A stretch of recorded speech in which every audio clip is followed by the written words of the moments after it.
जलालो आतिशो बरको सहाब पैदा कर। खाके सेहरा को वादिये गुल बनाने वाली हस्तियों का स्टेज पर वरूद मसूद हो चुका है। जलालो आतिशो बरको सहाब पैदा कर, अजल भी कांप उठे वो शबाब पैदा कर।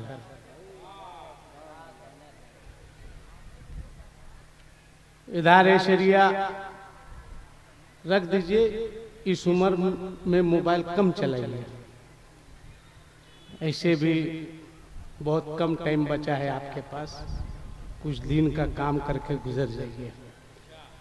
जलालो आतिशो बरको सहाब पैदा कर, अजल भी कांप उठे वो शबाब पैदा कर।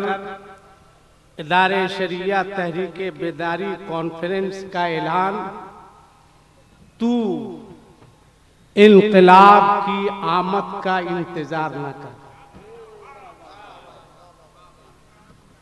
तू अब इंतजार मत कीजिए, क्या होगा।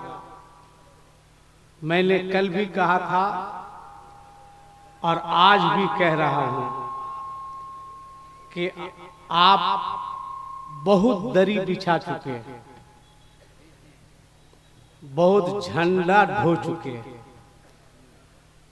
अब दरी दूसरे लोग बिछाएंगे और हुकूमत हम करेंगे। तू इनकलाब की आमद का इंतजार ना कर, जो हो सके तो खुद इनकलाब पैदा कर।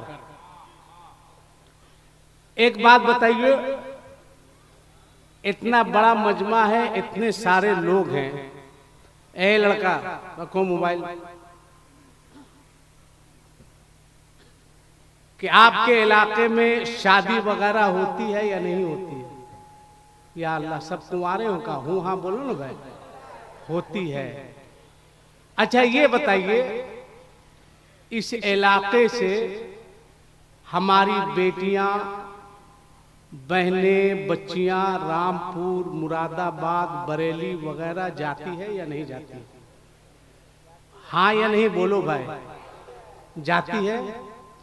क्यों जाती है? क्या इस इलाके के जितने नौजवान हैं सब नामर्द हो चुके हैं?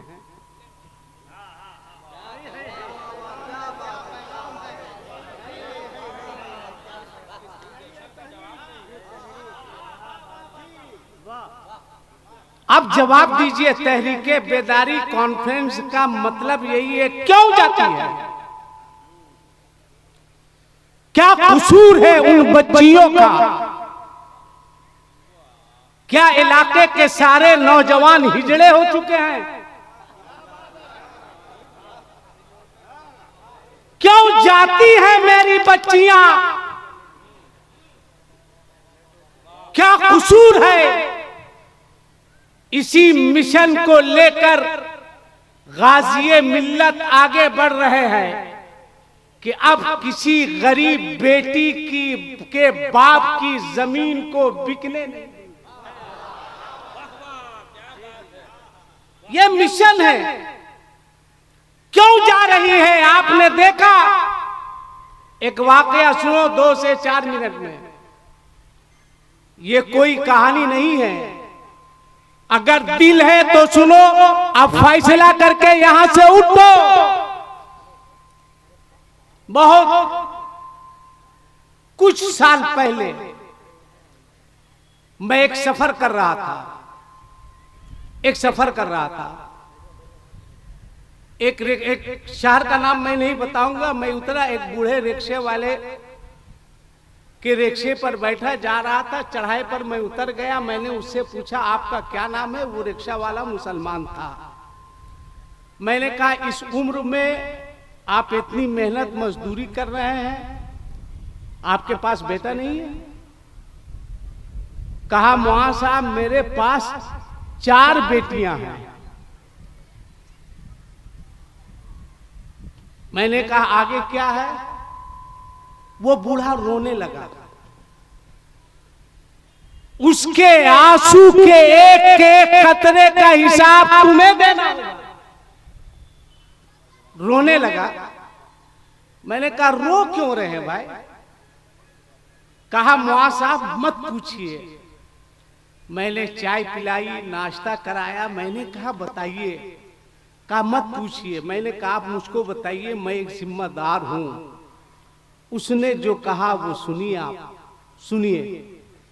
और इस तरफ जितने लोग खड़े हैं उसमें से जितने मर्द हैं वो आके बैठ जाए।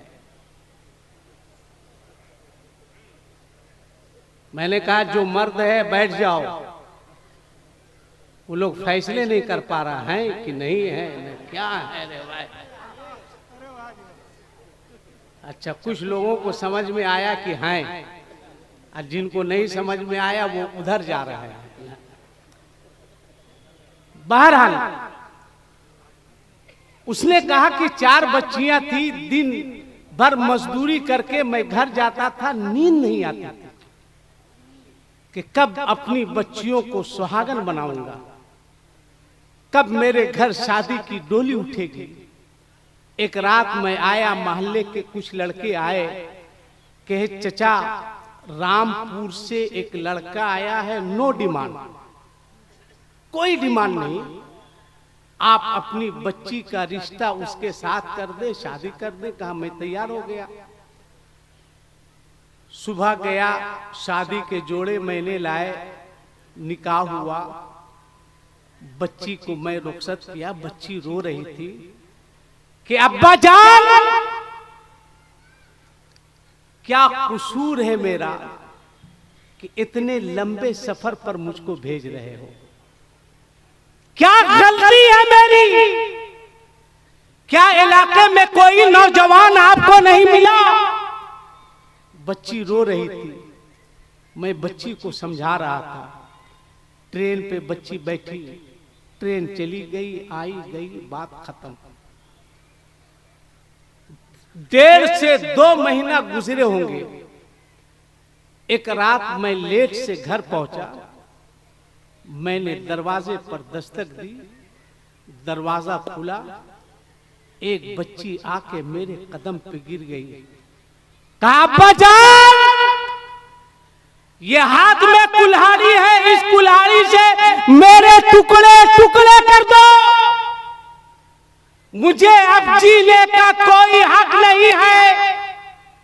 मैंने कहा बेटी तेरे इस बूढ़े बाप के बाजू में बहुत ताकत है। एक बेटी को मैं दुल्हन बना के रुखसत किया हूं, तू भी दुल्हन बनेगी।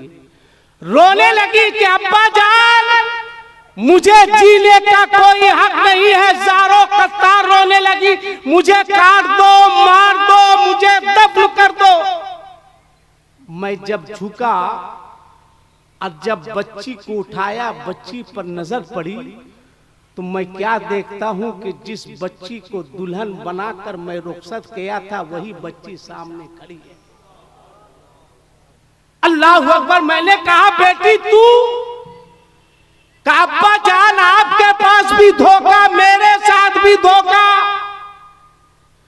बहुत जुल्म किया गया मेरे साथ, बहुत सताया गया मुझको, बहुत मारा गया मुझको। अब्बू जान किसी तरह मैं भागकर वापिस आई हूं, मुझे जिंदा दरगोर कर दो।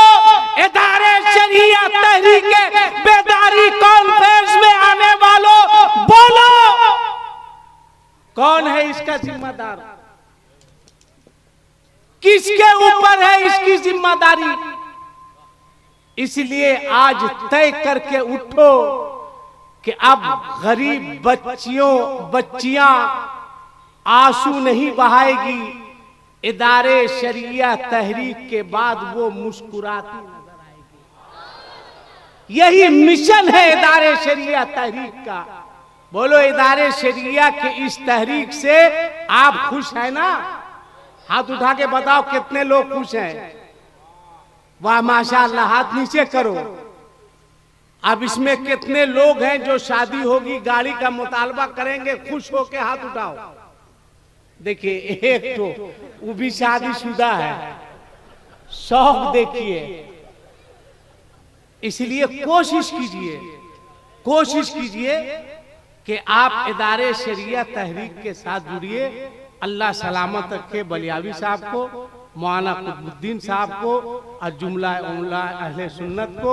अल्लाह ताला इस इदारे शरिया तहरीक बेदारी कॉन्फ्रेंस को कबूल फरमाए और हम सबको अच्छी बातों पर अमल करने की तौफीक रफीक अता फरमाए। अस्सलामु अलैकुम व रहमतुल्लाहि व बरकातहू।